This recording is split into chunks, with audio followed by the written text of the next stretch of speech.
Entonces yo creo que el proceso de reinvención es un proceso muy importante y muy necesario, porque tenemos que empujarnos constantemente a salir de esa zona de confort, que no quiere decir que estés a gusto. Cuando hablamos de la zona de confort, no es la zona en la que estás a gusto, porque si no parece que estamos invitando a la gente a estar a disgusto. No, esto no tiene nada que ver con la zona de confort. La zona de confort es como te has acostumbrado a vivir. Y hay muchas personas que están atrapadas en su zona de confort porque se han acostumbrado a vivir de una manera que no les genera ilusión, que no les genera alegría, y creen que ellos son así. No, ellos están ahí, pero ellos no son así. Y entonces todo ese proceso de reinvención es un proceso de atreverte a explorar esa otra realidad que está más allá de lo que tu zona de confort te dice que es posible para ti. Y claro, ahí es donde está todo un espacio de descubrimiento, un espacio de recogimiento y un espacio de profunda gratitud. Creo que hemos cometido un enorme error, que es sacar a Dios de la ecuación. Y cuando digo Dios, no estoy hablando de un juez que está con un martillo esperando a que te equivoques para reventarte la cabeza. O que está mirando por el rabillo del ojo a ver si te pilla cometiendo una falta. Estoy hablando de amor y sabiduría infinitos. Que no te está juzgando. Los que nos juzgamos somos los hombres. No te está culpando. No te encuentra culpable. Los que nos encontramos culpables somos los hombres. No te encuentra que no valgas lo suficiente. Somos los hombres los que hacemos a otros seres humanos sentirse insuficientes. Para nuestro Padre, para ese universo que es infinito amor, infinita sabiduría, todos somos más que suficientes porque somos sus hijos. Somos inocentes en el sentido de que no nos ve como culpables, sencillamente sabe que estamos dormidos y en nuestros sueños pues hacemos muchas tonterías. Entonces, no hay nada que esté separado del resto, sino que todo está unido. Es nuestra forma de percibir la realidad la que separa.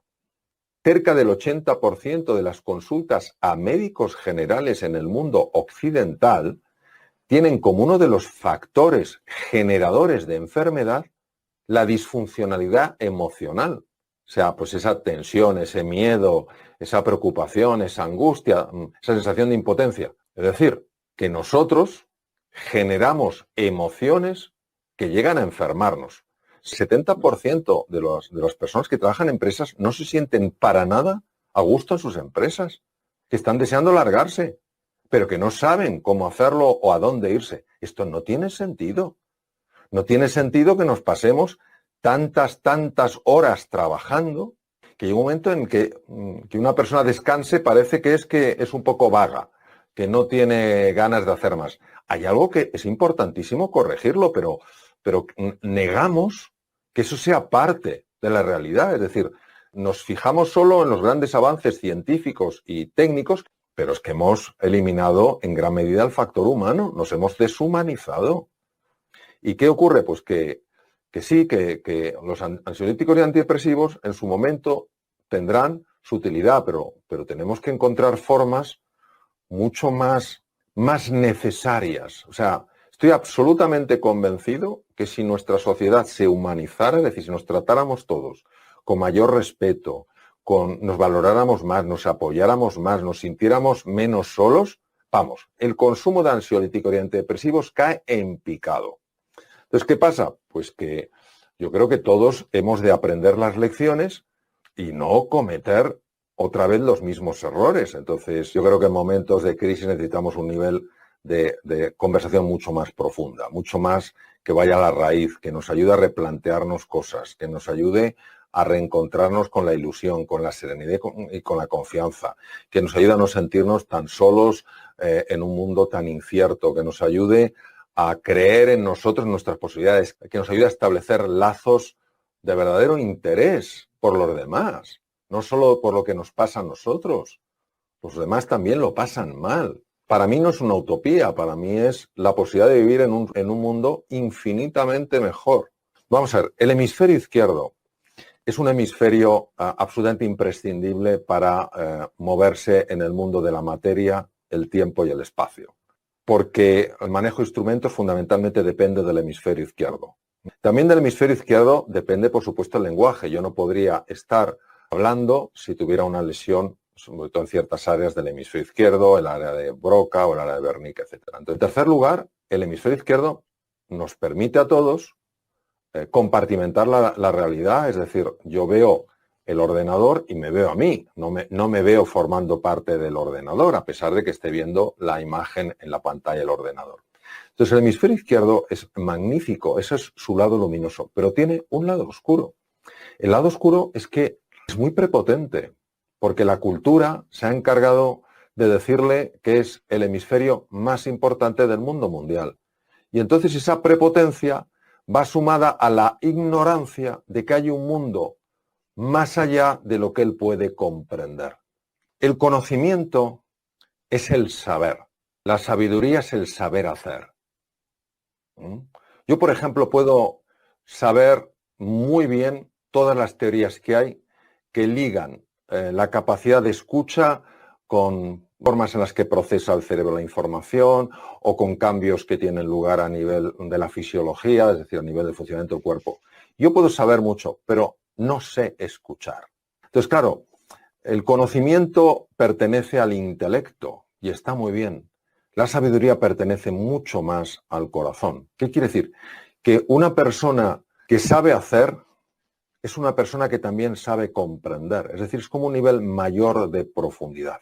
¿Qué es comprender? Cuando tú eso que sabes lo puedes aplicar en cualquier situación, porque conoces los principios, conoces los fundamentos. Entonces, sabes integrarlo, sabes aplicarlo. Y luego hay otra que es que la sabiduría es la que permite ver más allá de lo que hay en la superficie. Las personas que se desarrollan esa mirada profunda, que son capaces de ver más allá de la apariencia, más allá de la superficie, son los que pueden ver el fondo que está detrás de las formas.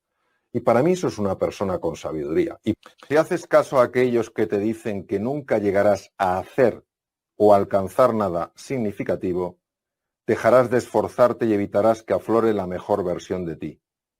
No los critiques ni maldigas, porque a lo mejor están simplemente reflejando lo que tú estás haciendo contigo mismo. La importancia del cuerpo. Tenemos que mirar al cuerpo no como un ente inferior a la cabeza, no como un ente inferior a la razón, no como un ente inferior al intelecto, sino que están absolutamente al mismo nivel. De tal manera que se sabe perfectamente que el corazón es capaz de cambiar por sí solo procesos cerebrales. Se sabe que el tubo digestivo, que también es una parte del cuerpo, es capaz por sí solo de cambiar procesos cerebrales y ambos, corazón y tubo digestivo, cambiar procesos mentales. Pero no solo eso, la musculatura no solo tiene la dimensión del movimiento, la musculatura tiene la capacidad de cambiar procesos mentales. Sabemos perfectamente que los traumas infantiles, que las heridas que todos llevamos, que las cicatrices que arrastramos están en el cuerpo. ¿Y en qué nos basamos? En la cantidad de investigación científica que ha mostrado que con terapias corporales, con movimientos corporales, con ejercicio físico, se han conseguido resolver traumas emocionales con mayor eficiencia que utilizando medicación. Por tanto, si hablamos del carácter, primero hay que diferenciar el temperamento del carácter y luego hablar del carácter. El temperamento es aquello que le es dado a uno y el carácter es cómo se hace uno con lo que le ha sido dado a uno. Lo que nosotros sabemos es que el carácter llega a afectar al temperamento. Es decir, si el temperamento viene marcado por los genes, el carácter a través de la epigenética es capaz de cambiar cómo se expresan esos genes. ¿Qué ocurre? Que en ese carácter interviene el cuerpo, interviene la mente e interviene el alma. La persona que está cuidando su cuerpo con la nutrición, con el ejercicio físico, con el descanso, saliendo al aire libre, estando en contacto con la naturaleza, tomando el sol, está entrenando su carácter. La persona que cuida su mente, que sabe enfocar su mente, que sabe estar en el presente, también está entrenando el carácter. La persona que cuida de su alma, que es respetuosa con el medio natural, que es amable, que es afectuosa, que es cariñosa, que es agradecida, también está trabajando el carácter. Y por eso yo creo que tenemos que contemplar el cuerpo con el mismo respeto, con la misma admiración que contemplamos los aspectos mentales o los aspectos anímicos de una persona. ¿Cómo influyen las emociones? Bueno, aquí solo hay que irse a la neurociencia afectiva. Lo que sabemos es que de los tres grandes bloques que podíamos distinguir en el encéfalo, podemos distinguir como tres grandes partes, ¿no? El tronco del encéfalo, donde están las funciones más básicas que nos permiten seguir vivos, gestionan el movimiento cardíaco, en fin, montones de procesos biológicos. Está el sistema límbico, que es el cerebro emocional, y está la corteza cerebral, que es la parte más evolucionada, y especialmente que se llaman las áreas prefrontales, donde están los procesos cognitivos puramente humanos, la capacidad de razonar, la capacidad de hacer conceptos, de hacer abstracciones, de aprender cosas nuevas, de ser creativo, de emprender, de negociar, etc. Lo que sabemos es que el que manda es el cerebro emocional, el sistema límbico. El cerebro emocional es capaz de activar y de desactivar, y hablo literalmente, áreas enteras de la parte prefrontal del cerebro ejecutivo, con lo cual una persona ilusionada, una persona entusiasmada, una persona que confía en sus posibilidades, es una persona que activa de una manera singular su capacidad de razonar, su capacidad de aprender, su capacidad de negociar, su capacidad de tomar buenas decisiones. Una persona con la misma capacidad mental, pero que vive angustiada, que vive en el sentimiento de culpa, el sentimiento de vergüenza, que vive sentimiento de impotencia y desesperanza, su propio sistema límbico apagará regiones enteras del cerebro ejecutivo, con lo cual esa persona no podrá aprender, no podrá memorizar, no podrá tomar buenas decisiones. Es decir, hemos sobrevalorado la importancia del intelecto y hemos infravalorado de una manera verdaderamente sorprendente el poder de las emociones para abrir o cerrar la inteligencia y la creatividad. Cualquier proceso que un ser humano haga, desde mover la mano hasta fijarse en un coche que está pasando por delante, etcétera, etcétera, requiere de la utilización de áreas muy extensas del cerebro. Nosotros tenemos como varios sistemas operativos. Tenemos un sistema operativo que está muy asociado al funcionamiento del hemisferio izquierdo del cerebro. Y tenemos un sistema operativo que está muy asociado, digamos que anclado físicamente, al hemisferio derecho. Entonces, el sistema operativo del hemisferio izquierdo está fundamentalmente basado en todo lo que son razonamientos lógicos, lineales, matemáticos, cartesianos, seguir las reglas, seguir las estructuras, seguir los patrones vigentes, las reglas existentes. Es un hemisferio muy calculador, muy poco conectado con el mundo emocional, con el mundo afectivo. El hemisferio derecho, que es la puerta al inconsciente, el sistema operativo del hemisferio derecho, está absolutamente en contacto con el cuerpo. De ahí que las lesiones que afectan al hemisferio derecho producen unas alteraciones en la percepción del propio esquema corporal del propio cuerpo que nunca se ven en las lesiones del hemisferio izquierdo. Por otra parte, el hemisferio derecho está muchísimo más conectado con el mundo emocional que el izquierdo. Por eso, de nuevo, las lesiones del hemisferio derecho producen a veces trastornos emocionales muy significativos. El hemisferio derecho tiene funciones claves, por ejemplo, en relación con la intuición, en relación con descubrir cuáles son los patrones operantes en entornos totalmente desconocidos. Él no funciona de manera lineal, sino de manera circular y asociativa. Es decir, lo que para el hemisferio izquierdo son árboles que no tienen ninguna relación entre sí, el hemisferio derecho dice, esto es un bosque y cada árbol está conectado. Donde el hemisferio izquierdo ve una nariz, ve una oreja y ve un ojo, el hemisferio derecho ve un rostro. El hemisferio derecho es el más importante en todo lo que tiene que ver con la empatía, en todo lo que tiene que ver con la compasión, y es donde también están escondidos nuestros traumas emocionales. Por eso es tan difícil acceder a él, porque queremos acceder desde el hemisferio izquierdo cuando es un territorio completamente desconocido. La integración de los dos hemisferios es lo natural en el ser humano. De hecho, los niños nacen con sus dos hemisferios integrados, lo que se llama sincronización hemisférica, y es a través del condicionamiento cultural, lamentablemente, como los dos hemisferios empiezan a separarse. Es anticuado pensar que la inteligencia es una capacidad fija. La inteligencia se expande o se reduce en gran medida por la situación emocional de la persona. Todos sabemos perfectamente cómo el miedo puede bloquear por completo el intelecto.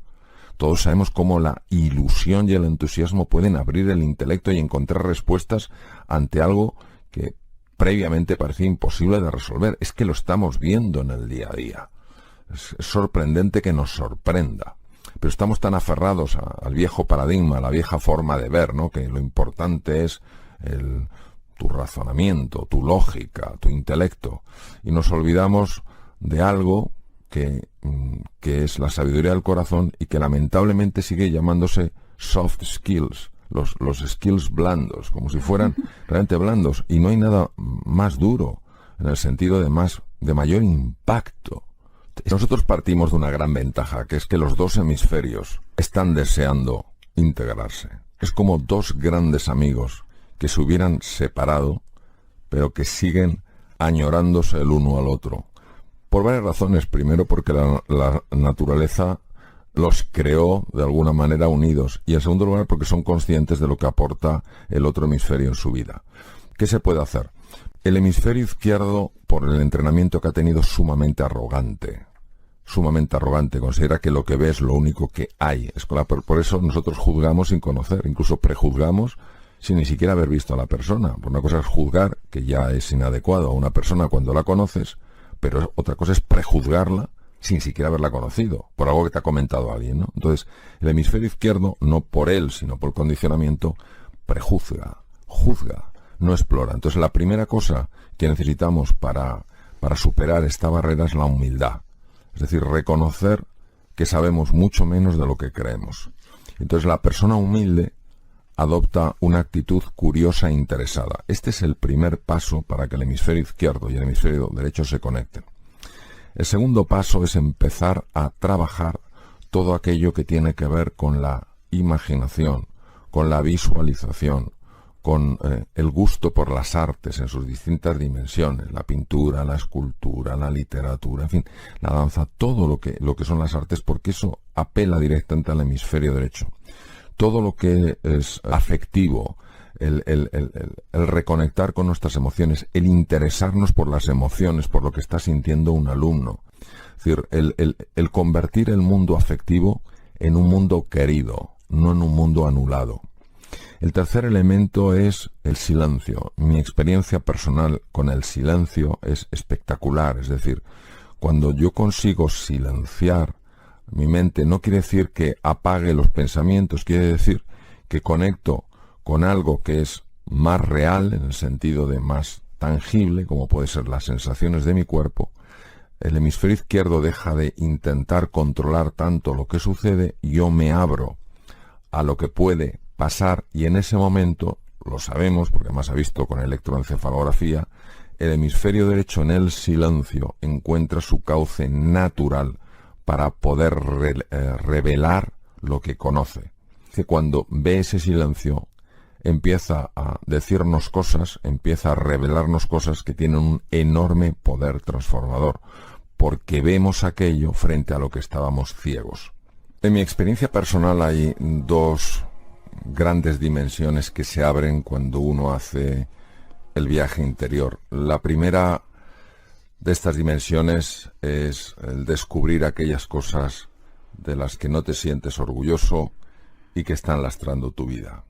Tienes que entrar en contacto con lo que se denomina la sombra, la parte oscura, la parte que uno se ha negado a sí mismo, y es muy importante abrazarla, no rechazarla, no temerla, no huir de ella, no quedar.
ante ella.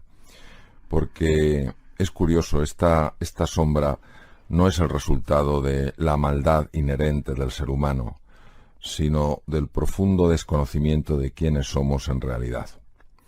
Y cuando uno abraza su sombra, es decir, abraza a ese niño herido, a esa niña herida, que se ha sentido pues no suficientemente querido, que no se ha sentido suficientemente valorado, en ese momento empieza un proceso precioso que es la sanación interior, es decir, la sanación desde dentro y la transformación del corazón, porque el corazón despierta.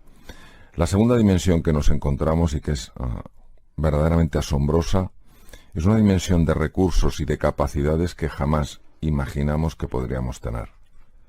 Hay recursos como la creatividad, la claridad mental, la paz interior, la alegría, el entusiasmo, la gratitud, que tienen un poder transformador y que mientras no seamos conscientes de su presencia en nosotros, pues viviremos angustiados, llenos de tensión, tristes, amargados, frustrados, etc. Entonces, por eso considero que aunque el viaje interior no es un viaje fácil, es un viaje absolutamente precioso.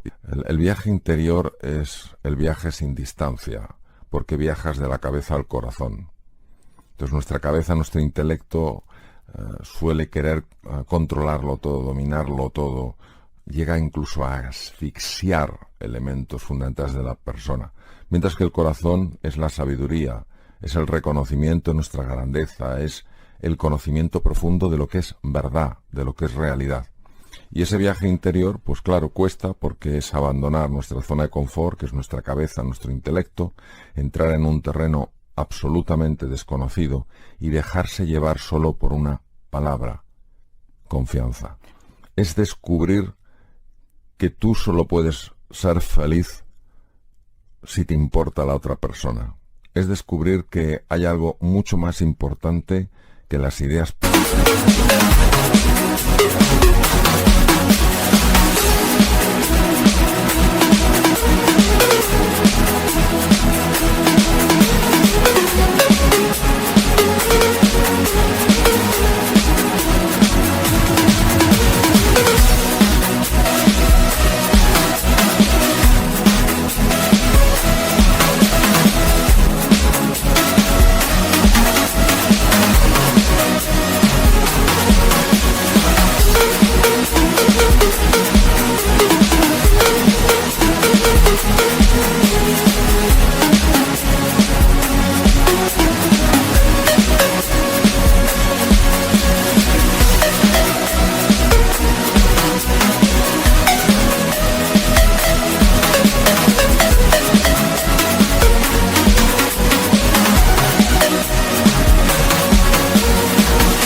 Que las ideas religiosas, que las ideas culturales, es eso que nos une, nuestra humanidad. Es no quedarnos apegados, atrapados en la forma y abrirnos a explorar el fondo. Es no quedarnos solo en lo que los sentidos nos muestran. Eres diferente a mí, sino lo que el corazón nos quiere enseñar. También eres igual a mí. De tal manera que lo distante y lo distinto se convierte en dos cosas diferentes. Es decir, tú puedes ser distinto, pero para mí no tienes por qué ser distante. Nosotros reconocemos que todo es uno, que la distancia que vemos y que nos separa de los demás es una pura alucinación, es una ilusión óptica, de la que hablaba mucho el gran Albert Einstein, pero que para nosotros es la realidad. Es decir, le damos más valor a la ilusión óptica, que a la realidad.